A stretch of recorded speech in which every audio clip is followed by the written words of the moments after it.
Member for Christchurch East Central. Thank you very much, Mr. Deputy Speaker.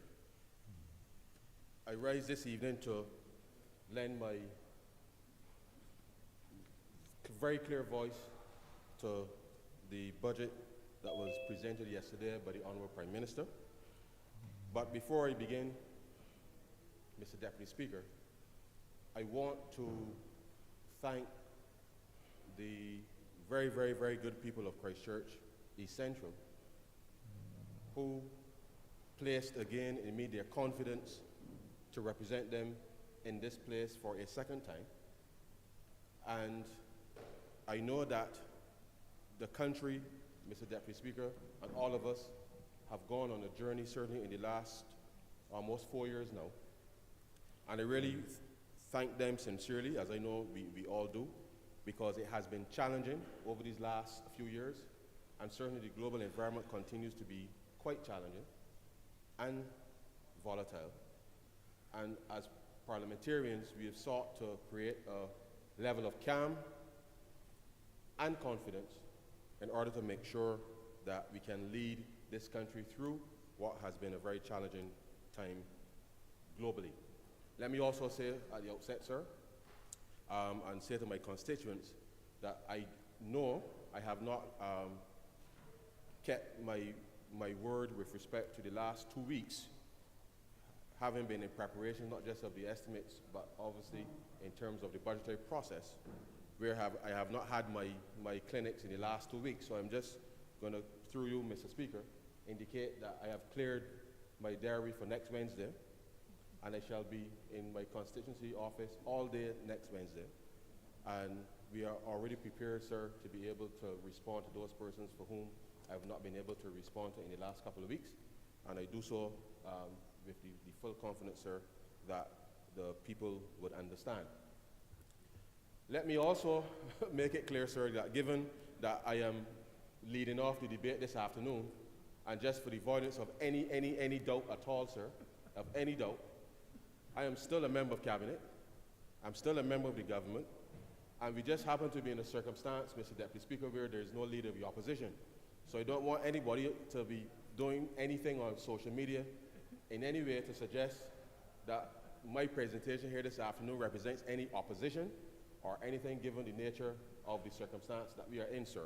So I just want to place that on the record for all and sundry, because there's always mischief about, sir, and I want to make it clear that I am still firmly a member of the government of Barbados. That aside, sir, let me also take the opportunity, sir, to congratulate you for your first time in the chair. Thank you, sir. I recognize that, sir. And it is important that we all, sir, in this going down, as the Prime Minister would say, that we hold each other up as much as we can, sir, because the world in which we're operating in continues to be challenging, and we as a country must, no matter what we face, ensure that we place our confidence in each other and support each other as best we can. Now, sir, my task this afternoon is really to lend not just support, but to indicate to the country, sir, that this exercise that we have been undertaking over the last few weeks with respect to the presentation of the estimates of revenue and expenditure, and now with the presentation of this budget, sir, I want to make it clear to all the commentators, sir, that are out there, that this government, sir, on assuming office in 2018, has been and continues to be the most transparent government in the history of Barbados with respect to the publication of information as it relates to the fiscal condition as well as the overall national condition, sir. And I say so